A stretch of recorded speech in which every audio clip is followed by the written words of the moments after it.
বছরের প্রথম দিন, প্রথম ক্ষণ, প্রথম মুহূর্তকে আনন্দ উল্লাস করে, হই হুল্লোড় করে, উৎসব করে, ভালো কিছু খেয়ে দিয়ে যদি কাটানো যায় তাহলে সারা বছর ভালো থাকা যায়।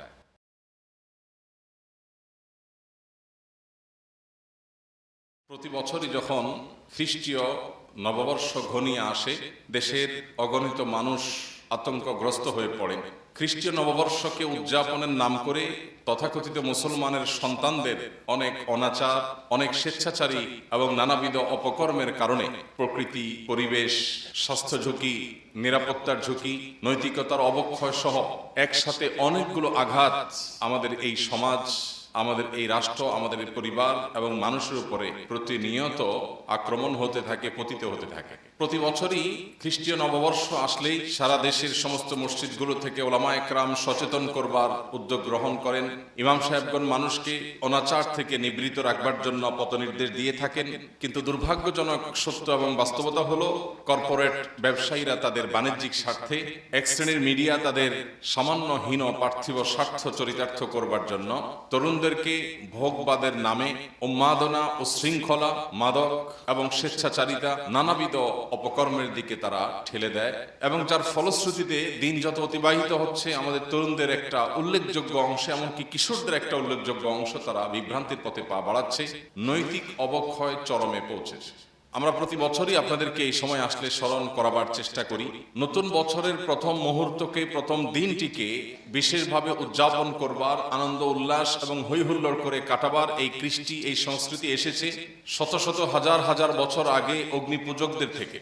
অগ্নিপূজক, প্রকৃতি পূজারীরা মনে করত বছরের প্রথম দিন, প্রথম ক্ষণ, প্রথম মুহূর্তকে আনন্দ উল্লাস করে, হই হুল্লোড় করে, উৎসব করে, ভালো কিছু খেয়ে দিয়ে যদি কাটানো যায় তাহলে সারা বছর ভালো থাকা যায়।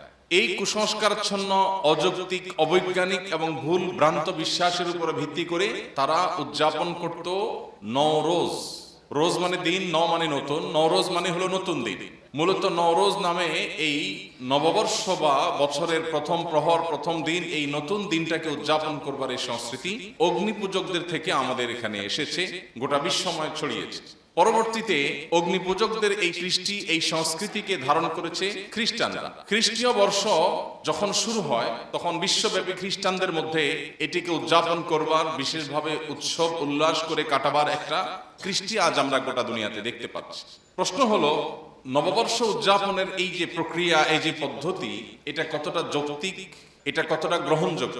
সর্বপ্রথম যে বিষয়টি চলে আসে সেটা হলো, যে বিশ্বাস থেকে নববর্ষ বা বছরের প্রথম মুহূর্তকে উৎসব করে, উল্লাস করে, হই হুল্লোড় করে কাটানো হয়, সেই যৌক্তিকতা বা সেই দাবি, এটা যে অসার, সেটা যে বিভ্রান্তি, সেটা যে নিছক কুসংস্কার, সেটা বোঝার জন্য কোনো পণ্ডিত হওয়ার প্রয়োজন নেই। সবচেয়ে দুঃখজনক অধ্যায় হলো, আমাদের সমাজের যে অংশটা নিজেদেরকে তথাকথিত বিজ্ঞান মনস্ক বলে দাবি করে, যারা মনে করে যে তারা বিজ্ঞান মনস্ক, তারা সবকিছু বৈজ্ঞানিক বিশ্বাস, অভিজ্ঞতার ভিত্তিতে তারা করে থাকে, সেই মানুষগুলোই মূলত 31st নাইটের এই উন্মাদনায় গা ভাসায়।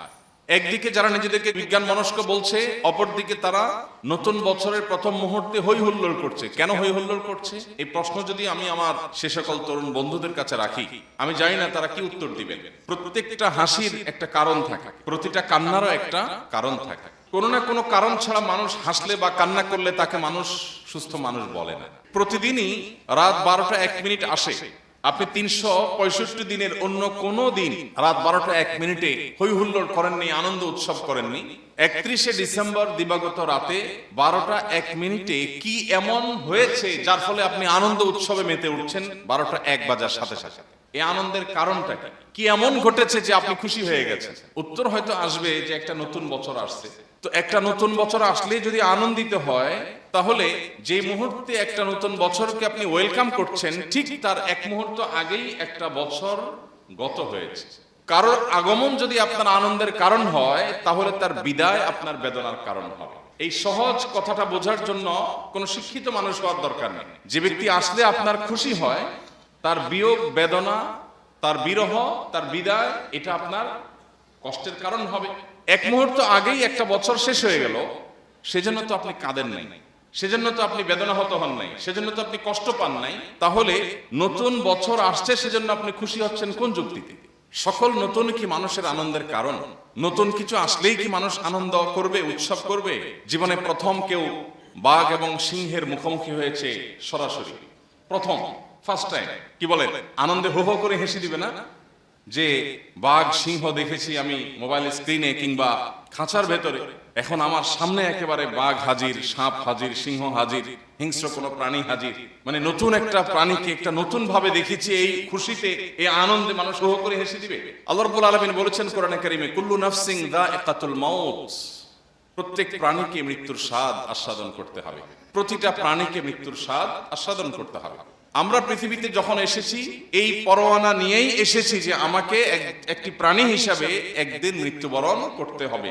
সেই দিনটা কখন আমি জানি না, কিন্তু একজন ইমানদার হিসাবে আমি বিশ্বাস করি, আমি গভীরভাবে মনে প্রাণে এই ধারণা পোষণ করি, জানি, বিশ্বাস করি যে আল্লাহ রাব্বুল আলামিন আমার জন্য হায়াতের যে সময়টা বাজেটে রেখেছেন তার এক মুহূর্ত বেশি আমি থাকতে পারবো না, আগেও আমি যেতে পারবো।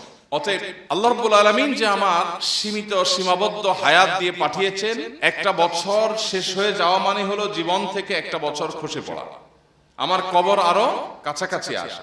মৃত্যুদণ্ড প্রাপ্ত কোনো আসামি যার যে কোনো সময় যে কোনো দিন মৃত্যুদণ্ড হতে পারে, মৃত্যুদণ্ডের পথে, দণ্ড কার্যকর করার পথে আর কোনো বাধা নেই, সেই ব্যক্তি, তার কাছে নতুন সকাল কিংবা নতুন সন্ধ্যা কখনো আনন্দের কারণ হয় না। কারণ সে জানে একটা সকাল আসা মানে হলো তার জীবন থেকে একটা রাত শেষ হয়ে গেল, হতে পারে সে আর কোনো রাত পাবে না। একটা সন্ধ্যা আসা মানে হলে হয়তোবা তার জীবন থেকে সর্বশেষ দিনটি পার হয়ে গেল, আর কোনো সূর্যের আলো সে দেখবে না। আমরা মৃত্যুদণ্ডপ্রাপ্ত আসামির মত হুবহু না, কিন্তু আমরা মৃত্যুর পরোয়ানা নিয়েই দুনিয়াতে এসেছি। প্রাণ আছে মানেই হলো মৃত্যুর স্বাদ আমাকে আস্বাদন করতেই হবে। এরকম একজন মানুষ এরকম একটি বাস্তবতায় দাঁড়িয়ে নতুন একটি বছর আসলেই কিভাবে সে আনন্দিত হয়, কিভাবে সে উৎসব করে, কিভাবে সে হই হুল্লোড় করে।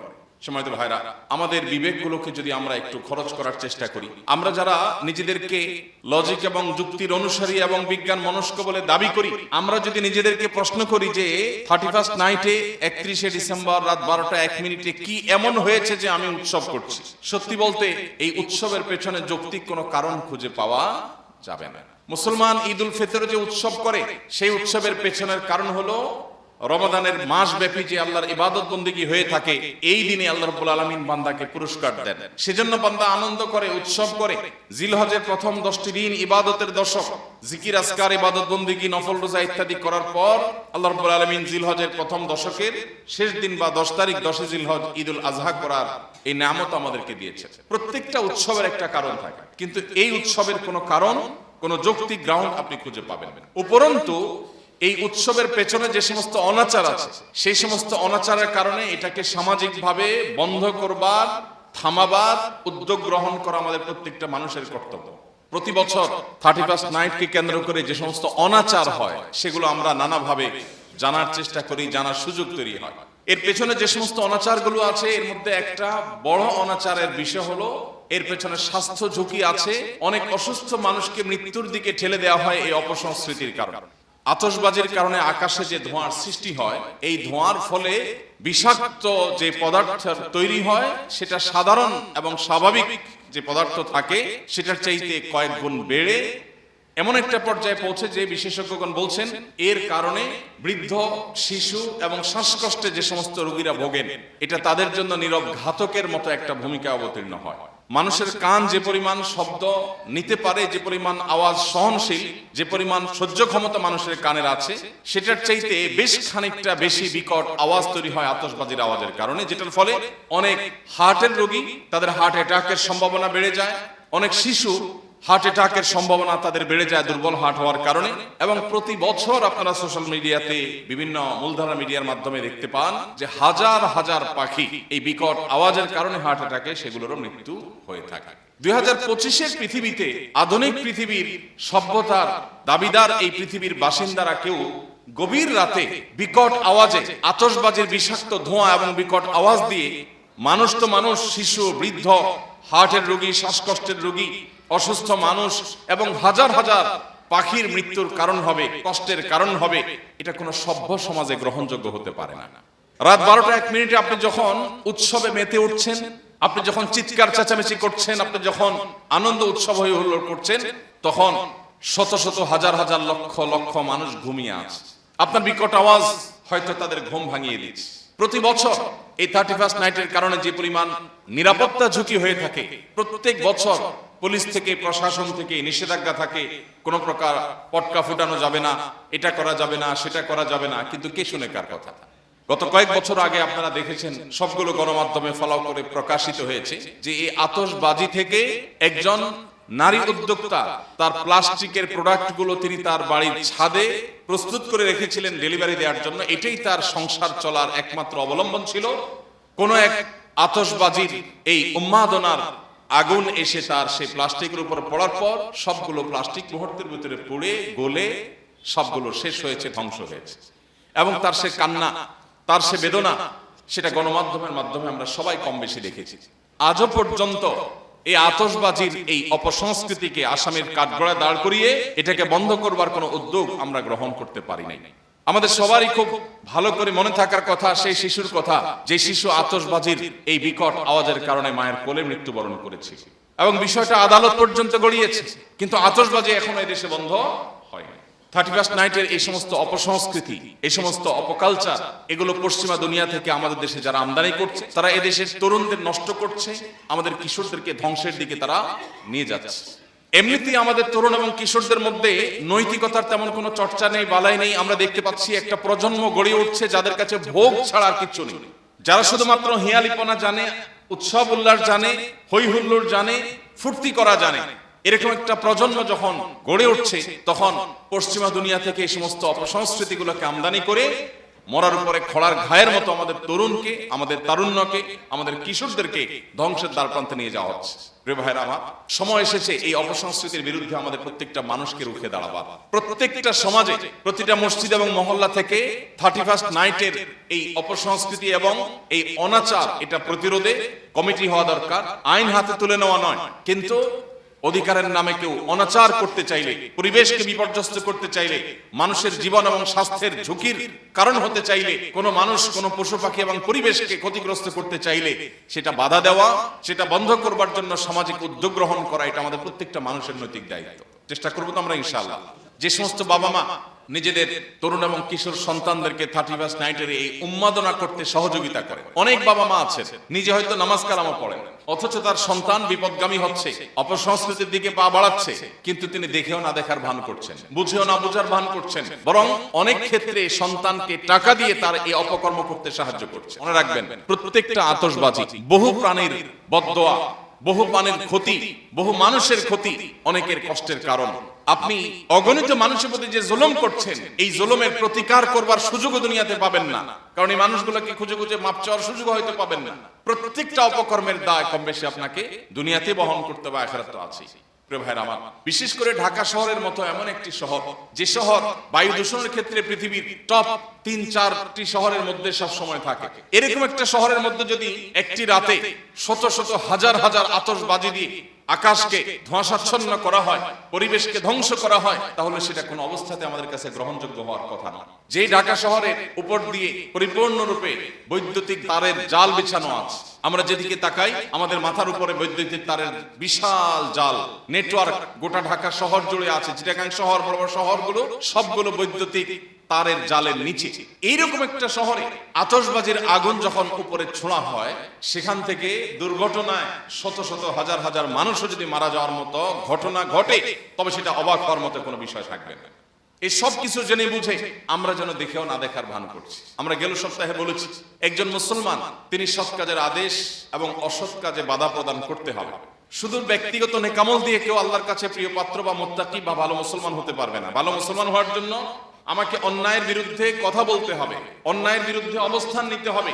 আমি জানি এটা অন্যায়, কিন্তু আমি মুখ খুলছি না, আমার নিজেকে নিয়ে আমি ব্যস্ত আছি। এটা স্বার্থপর মানুষের কাজ, এটা কোনো মুসলমানের কাজ হতে পারে না।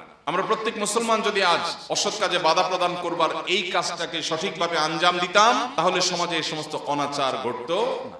আপনি গান শুনবেন, আনন্দ উৎসব করবেন, ফুর্তি করবেন, এটা একান্ত আপনার ব্যক্তিগত বিষয়, কিন্তু আপনার আনন্দ উৎসব আমার বেদনার কারণ হতে পারে না, আপনার ফুর্তি আমার কষ্টের কারণ হতে পারে না। এটা কোন সমাজে গ্রহণযোগ্য না, কোন যুক্তিতে এটা কেউ করতে পারে না। কিন্তু সমাজের উচ্ছৃঙ্খল তরুণরা এই 31st নাইট উদযাপন করবার জন্য যে সমস্ত আয়োজন করে, অনেক ভবনের ছাদে এই সমস্ত অনাচার যখন হয়, আমরা অনেকে দেখেও না দেখার ভান করে থাকি। বাড়ি মালিকদের কর্তব্য ভবনের ছাদগুলো সব তালা মেরে রাখা, অভিভাবকদের কর্তব্য সন্তানদের দেখে শুনে রাখা, তাদেরকে বোঝানো, কাউন্সিলিং করা যে এ কেমন উৎসব, যে উৎসব বহু পাখির মৃত্যুর কারণ হবে। প্রতি বছর আপনারা দেখেন বিভিন্ন স্থাপনা, বিল্ডিং এ, বিভিন্ন জায়গায়, বিশেষ করে পরিত্যক্ত ভবনে, বিভিন্ন ব্রিজ, কালভার্টের নিচে, বিভিন্ন জায়গায় অসংখ্য পাখিরা ছুটোছুটি করতে থাকে, হুড়োহুড়ি করতে থাকে, কারণ বিকট আওয়াজ এটা তাদের হার্ট অ্যাটাকের কারণ হয়, তাদের কষ্টের কারণ হয়, এবং মৃত্যুর মুখে বহু পাখি ঝরে পড়ে। তো একজন অভিভাবক হিসাবে আমাদের সন্তানদের প্রতি আমাদের দায়িত্ব আছে। আমাদের সমাজে তরুণরা কারা কারা এসব অপসংস্কৃতি, এসব অনাচার করার জন্য প্রস্তুতি নিচ্ছে, সেগুলো দেখা সমাজের মানুষ হিসেবে আমাদের দায়িত্ব আছে। আমরা শুধু সুবহানাল্লাহ আলহামদুলিল্লাহ পড়বো, আমরা শুধু কোরআন তেলাওয়াত করব, আমরা শুধু নফল নামাজ পড়বো, আমরা শুধু দান সাদকা করব, আর মসজিদ মাদ্রাসা করব, মানব সেবা করব, এটুকু দিয়ে আমরা আল্লাহর কাছে পার পাবো না। আমার চোখের সামনে অনাচার হচ্ছে, অন্যায় হচ্ছে, অশ্লীলতার বিস্তার হচ্ছে, বেহায়াপনার বিস্তার হচ্ছে, মানুষ এবং পশু পাখির কষ্টের কারণ হচ্ছে, মানুষের জীবন এবং স্বাস্থ্যের ঝুঁকি তৈরি করা হচ্ছে, সেটা দেখার পরও যদি আমার ন্যূনতম দায়িত্বটুকু পালন না করি, তো কিয়ামতের ময়দানে আল্লাহর কাছে আপনাকে আমাকে জবাবদিহি করতে হবে। প্রিয় ভাইরা আমার, আমাদের প্রত্যেকটা মানুষকে সচেতন হতে হবে, অন্যদেরকে সজাগ করতে হবে, সচেতন করতে হবে। আল্লাহ আমাদের সবাইকে সেই তৌফিক দান করুন। প্রিয় ভাইরা আমার, এই 31 নাইটের এই অপসংস্কৃতি, একে তো এটার পেছনে অগ্নিপূজকদের কুসংস্কারের জন্য বিশ্বাস আছে। কোন মুসলমান বা তথাকথিত বিজ্ঞান মনস্ক হওয়া দাবিদার কোন মানুষও এই সংস্কৃতিকে তার গায়ে মাখাতে পারে না। দ্বিতীয়ত, এর পেছনে এত পার্থিব ক্ষতি আছে, এর পেছনে অনেক অনাচার আছে, সেগুলোর পাশাপাশি আমাদের চোখের সামনে দেখা স্পষ্ট যে ক্ষতিগুলো আছে, সেগুলোর হাত থেকে মানুষকে বাঁচাবার জন্য আমরা প্রত্যেকটা মানুষ এটার বিরুদ্ধে দাঁড়াবার কথা। প্রতি বছর 31 নাইট উপলক্ষে আমাদের দেশের দামি দামি হোটেল রেস্তোরাঁগুলোতে যে সমস্ত বড় বড় গানের এবং আমোদের আসর বসে, যে পরিমাণ মাদকের ছড়াছড়ি হয়, যে পরিমাণ অর্থের অপচয় হয়, তার সিকি ভাগও যদি ব্যয় করা হতো, তাহলে দেশে শীতে কম্পমান শত শত হাজার হাজার বনি আদমের শীত নিবারণের ব্যবস্থা হয়ে যেত। দুর্ভাগ্য আমাদের, আমরা টাকা আকাশে আগুনে পোড়াচ্ছি। আপনি আতশবাজি করছেন না, আপনি মূলত টাকা পোড়াচ্ছেন। অথচ আপনি যে ছাদের উপর দাঁড়িয়ে আকাশে ছুঁড়ে টাকা পোড়াচ্ছেন, ঠিক তখনও যদি আপনি নিচের দিকে তাকান, হয়তো দেখতে পাবেন রাস্তার ধারে কোনো অসহায় শিশু মায়ের কোলে ঘুমেছিল। আতশবাজির আওয়াজে, আলোতে, বিকট শব্দে, ধোঁয়ায় সে নানাভাবে হয়তো তার ঘুম ভেঙে গেছে। সে তার মাকে জিজ্ঞাসা করছে, মা আকাশে কি এটা? বহু মানুষ এই শীতের কষ্টে ভালো করে উপার্জন করবার সুযোগ পাচ্ছেন। আপনি কুড়িগ্রাম, পঞ্চগড় এবং যশোর, কুষ্টিয়া বর্ডার এলাকার অনেক জেলাগুলোতে গেলে দেখতে পাবেন যে অনেক দিনমজুর এই তীব্র শীতের কারণে কাজ করতে যেতে পারে না, কাজ পায় না বা কাজ করতে যেতে পারে না। খাদ্যের অভাবে তারা রীতিমতো দিনাতিপাত করতে হয়। সেই সমাজের বুকের উপর দাঁড়িয়ে আপনি আকাশে আগুনে টাকা পোড়াবেন, এই বিষয়টি আমাদের বিবেককে একটা বার যদি আমরা প্রশ্ন করি, এটা কোনো বিবেকবান মানুষ করতে পারেন কিনা? আনন্দ উৎসব তো ইসলামে নিষেধ না। মানুষ বেঁচে থাকার জন্য হাসি, কান্না সবগুলোই মানুষের জীবনের অংশ, এগুলোর দরকার হয়। কিন্তু আপনার এমন একটা উৎসব, যে উৎসবের পেছনে কোনো যৌক্তিক গ্রাউন্ড নেই, যে উৎসব বহু মানুষের কষ্টের কারণ হয়, আবার যে উৎসবে অর্থের অপচয় হয়, যে উৎসবে ভোগবাদের চর্চা হয়, যেটাতে নৈতিকতার এবং আদর্শের কবর রচনা হয়, যেটা ভিন জাতি এবং ভিন দেশীদের কালচারকে ওয়েলকাম করে নিজের দেশীয় কালচারকে নিভিয়ে দেওয়া হয়, সেই সংস্কৃতি কিভাবে একজন তরুণ, কিভাবে একজন বিবেকবান মানুষ, কিভাবে একজন সচেতন নাগরিক গ্রহণ করতে পারে? প্রিয় ভাইরা আমার, এই জন্য আমি আপনাদের প্রতি উদাত্ত আহ্বান রাখতে চাই, এই অনাচার রোধে প্রত্যেকটা পরিবার থেকে আমাদেরকে পদক্ষেপ নিতে হবে। আমাদের সন্তানদেরকে বোঝাতে হবে, তাদেরকে কাউন্সেলিং করতে হবে, তাদের বিবেকের কাছে প্রশ্ন তুলে দিতে হবে, ছড়িয়ে দিতে হবে। তুমি এই 31 নাইট উপলক্ষে আতশবাজির জন্য যে বাজেট আছে তোমার, আমোদ ফুর্তির জন্য যে বাজেট আছে তোমার, সে বাজেট দিয়ে সামান্য কিছু মোজা, কিছু কানটুপি, শীতের কাপড়, এগুলো নিয়ে রাস্তার ধারে শুয়ে থাকা অসহায় মানুষকে দাও। আল্লাহর শপথ করে বলতে পারি, তোমার আতশবাজি তোমাকে যদি একটু আনন্দ দেয়, তো এই গরিব অভাবী মানুষগুলোর গায়ে উষ্ণতা ছড়িয়ে দেওয়ার কারণে তুমি এর চাইতে বেশি আনন্দ পাবে। আমাদের বাবা মা, বেশিরভাগ বাবা মা, আমরা আমাদের সন্তানদের ব্যাপারে সেই দায়িত্বশীলতার পরিচয় দিতে পারিনি। আমাদের সন্তানদেরকে পবিত্র আনন্দ আমরা দেখাতে পারিনি। পবিত্র আনন্দের পথ যদি আমরা তাদেরকে দেখাতাম, তাহলে স্বেচ্ছাচারী এই সমস্ত অনাচারের মাধ্যমে তারা আনন্দ খোঁজার চেষ্টা করতো না। দুর্ভাগ্য আমাদের সমাজে তরুণদেরকে মানুষের সেবা করার, দেশের মানুষের জন্য কল্যাণ করবার, উত্তম উদাহরণ রাখবার সুযোগ আমরা, দৃষ্টান্ত আমরা স্থাপন করতে পারিনি। বেশি দিন হয়নি আমরা শরীফ ওসমান হাদির মতো তরুণকে দাফন করেছি, যে তরুণ আমাদেরকে শিখিয়ে গেছে কিভাবে ভোগবাদকে জয় করে, কিভাবে ত্যাগ করে, কিভাবে নিজের সর্বশক্তি দিয়ে সমাজে ইনসাফ প্রতিষ্ঠার জন্য লড়ে যেতে হয়। অথচ এই সব কিছু দেখেও আমরা আবার গতানুগতিকতার পথে গা বাড়াই এবং পা বাড়াই। অতএব আল্লাহ রাব্বুল আলামিন আমাদের তারুণ্যকে বিজাতীয় সমস্ত অপসংস্কৃতি থেকে হেফাজত করুন, আমাদের সমাজকে এই সমস্ত অনাচার থেকে মুক্ত করুন, আমাদের পরিবারের সন্তানগুলোকে জান্নাতি চিন্তা করার এবং পবিত্র আনন্দ ধারণ করার তৌফিক দান করুন। এই সমস্ত অপবিত্র আনন্দ, যে আনন্দের পেছনে আছে বহু বেদনা, যে আনন্দ বহু মানুষের, বহু পশু পাখির, পরিবেশের কষ্টের বিপর্যয়ের কারণ হতে পারে, সেটা থেকে বের হয়ে আসার তৌফিক আল্লাহ আমাদের তারুণ্যকে দান করুন। আমরা যদি সমাজে কিছু মানুষ দাঁড়িয়ে যাই, উদ্যোগ নেই যে আমাদের সমাজে অনাচার আমরা হতে দেব না, তাহলে সেই সমাজটা অন্তত মুক্ত থাকতে পারে। চেষ্টা করা যায় না ইনশাআল্লাহ? আমি আমার জীবনে আমার ব্যক্তিগত ক্ষুদ্র সামর্থ্য দিয়ে আমি এই জাতীয় বহু অনাচার বন্ধের উদ্যোগ নিয়েছি। এরকম 31st নাইটে রাত 12টা 1 মিনিটে যখন এই হই হুল্লোড় এবং উন্মাদনা এবং অনাচার এবং জুলুম, পরিবেশ বিপর্যয় করবার এই উদ্যোগ যখন নেওয়া হচ্ছে, তখন আমি নিজে গিয়ে সেটা বন্ধ করবার উদ্যোগ নিয়েছি আলহামদুলিল্লাহ। প্রত্যেকটা সমাজ থেকে যদি এরকম তরুণদেরই একটা কমিটি হয় যে আমাদের বিপদগামী তরুণদেরকে আমরা বোঝাবো যে তোমার একটা আতশবাজির, একটা আগুনের একটা অংশ যদি কোনো একটা বৈদ্যুতিক তারে পড়ে, একটা বিল্ডিং ছাই হয়ে যেতে পারে, মানুষগুলো কয়লা হয়ে যেতে পারে। তুমি আগুন নিয়ে খেলা করছো, ফুর্তি করার তো একটা সীমা আছে, একটা রেখা আছে। আজ ভোগবাদ আমাদেরকে কুরে কুরে খাচ্ছে, নৈতিকতাকে আমরা কবর দিয়ে ফেলেছি, নৈতিকতার কবর রচনা হয়ে গেছে।